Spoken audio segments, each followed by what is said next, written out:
Everybody wakes up on Monday. It's just great. Okay. All right. I'm listening to Germaine Greer, and she's talking about the transgender movement and gender. And I just have to pipe in here because I've always just been odd. Okay. I'm just odd. I'm left brain dominant, but I happen to be in a female bodysuit. Okay. I've born 5 kids, but because I'm left brain dominant, I drove my husband's crazy because I didn't just simply tacitly accept their way of thinking. I had my own way of thinking, which I demonstrated to them in a rational and reasonable level, and they couldn't deal with it. All right. My way of thinking is cause and effects toward an outcome and an objective and a goal, generally. And the feminine view of looking around in the environment of relationships and in the environment of tactile things and so on, and harmonizing and straightening up and cleaning and making things pretty. Well, that's fine. Okay, I can do that on a couple days a week. But the no, not now. But the real meat of life for me is the struggle of mankind to get from barbarism to a civil society to an ethical society. And we do that by examining the outcomes of behavior. We don't just keep rearranging the deck chairs on the Titanic, okay? We have to think in behavioral terms and into terms of the results of behavior and how the law, okay, how the law views the results of behavior in common law, okay, in natural law, okay, in the holy laws of Moses, okay, you do a good deed, you get a good outcome. Whoops, that's not happening. That's not happening that you do a good deed and you get a good outcome. Today in this world, no good deed goes unpunished. If you do something good, what you get is the opportunity to do the next thing good. Okay? All right? And so I'm listening to the litany and the life story of people who are at the top of leadership, and they exercise nepotism and networking, and they're all friends with each other, and they all help make each other money. But who is going to question the game, the gaming, the process, the method by which they are all making money while the rest of us are going without? Who's here to question, well, wait a minute, maybe they've garnered just a little bit too much, and maybe the rest of us need to have a little larger share in the economic pie, just in terms of a cash flow that will enable shelter, sustenance, and covering, and a little mobility. Shelter, sustenance, covering, and a little mobility. Can we have that for everybody? Now, there are people now flooding our borders who want to come here to get shelter, sustenance, covering, and mobility for no effort. Skills? What are skills? Work? Don't bother. There are ideologies that come to our borders where the husband works or not, and the wife is expected to stay home and take care of as many children as she can birth, and everybody goes on welfare. And that's that. It's a family of dole, and we're expected to just keep supporting these families of dole who have no skills, who have no desire, no motivation to integrate into the rest of the hardworking community mentality that we learned a half a century ago. You know, I was working in an adult environment when I was 10 years old. I've always worked. That's what I know is work. What I do here is an effort I make because I see that the children are so demotivated, and they lack the most basic vocabulary to talk about solving problems. Okay, so this gender thing, I thought I'd talk about it now. All right. So I was married 3 times, divorced 3 times because I never took my husband seriously. Their process of reasoning just never impressed me. They were mild-mannered, technical men that wanted to dictate, and I wasn't having it. Okay. And after 25 years of being divorced and trying out a couple of these dating sites, what I find out is that American men are in their little ideological boxes, and what they expect is that a female will go along with whatever their program is. Hell will freeze over before I do that. Okay. Now, what kind of gender do you want to assign to me? All right. At this point, I'm postmenopausal. My 5 kids are all grown, and I'm acting like an out of sorts old guy who doesn't like the way the system operates, who says and will declare that the methods of this society are killing this society. So am I a man or am I a woman? Tell me. I really want to know. All right. My father, in the early 1920s, when he and King George V were at loggerheads over the matter of marriage, he absolutely refused to marry the woman that his father had assigned to him, the daughter of the Earl of Strathmore, who came from Glamis Castle. That was not a woman he was interested in.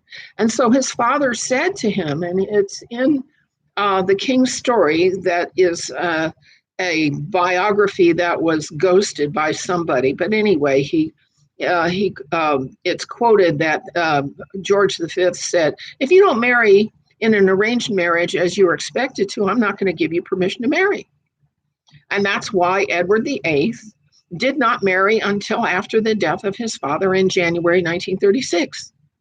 And he did not marry either Elizabeth Bowes-Lyons, whom he absolutely deplored, okay, and who absolutely detested him, nor did he marry Wallace Warfield Simpson, who was the MI5 agent who had served as intermediary between George V and his eldest illegitimate son, Adolf Hitler, who was in Germany during the period of 1917 to 1921. All right. So Edward didn't want to marry Wallace. All right. And so he found a doppelganger for Wallace. He married a woman who looked just like Wallace, Claudia Ruth O'Keeffe, who was the sister of the American artist George O'Keeffe. And now if you go to Google and you go Google Claudia Ruth O'Keeffe, there's nothing there. According to Google, damn liars, okay, that she never married and she never had children. But she had 7 siblings, and they will probably know a little bit more about it than Google does. All right. Google is not known for telling the truth or for caring about the truth.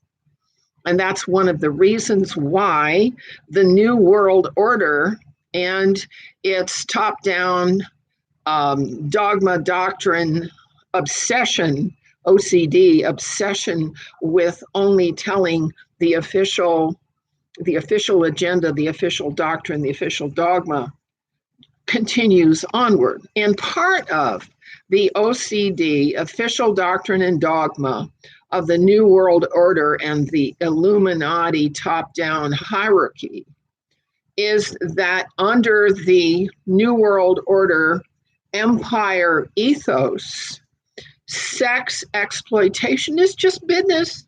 It's just business, you know. Kidnapping kids out of the social services system or out of the adoption system or out of the prison system, you know, kidnapping people to market them somewhere else to serve a purpose for someone who has the funds to pay the fees. That's all just business, honey.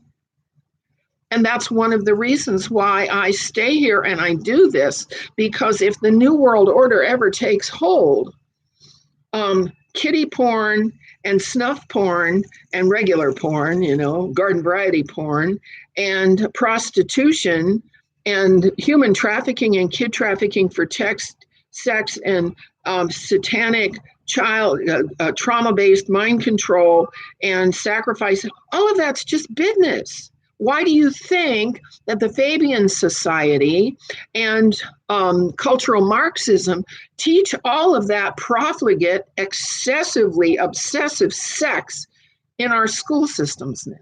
Our kids get it from the time they're 5 years old because it's profitable. Okay? Sex is a service. It's profitable. You make money on it. And that's the ideology and the expectation and the normalization that empire has been teaching since Sumer, since Babylon, since Assyria, since Greece, since Rome, since Tartary. They always, the top-down hierarchy empire always teaches sex as merchandise. And the idea of a sacrosanct bloodline family like the seed of Abraham, who through the ages, who brings forth the civil behaviors and the honesty and the generosity and the virtues having been given by holy God. Well, that's just silly, right? That's what the secular materialists tell us all day long, is that there's no evidence. There's no evidence that there's a God to teach us how to get along with each other in diversity. And yes, it's true. Diversity is deeper than just race. It's deeper than just abilities. It's deeper than just psychic skills. It's also the ability to manage our bodily energies and survive really, really scary stuff like 5G and chemtrails. All right. And so that's what I thought I'd talk about today when we get into these gender conversations. Now, in the 20s, when my dad was fighting over the issue of marriage, he became so humiliated that he spent a part of the early 1920s cross-dressing. He was wearing women's clothes. He was just so disgusted. Out of shame, he wore women's clothes. Okay.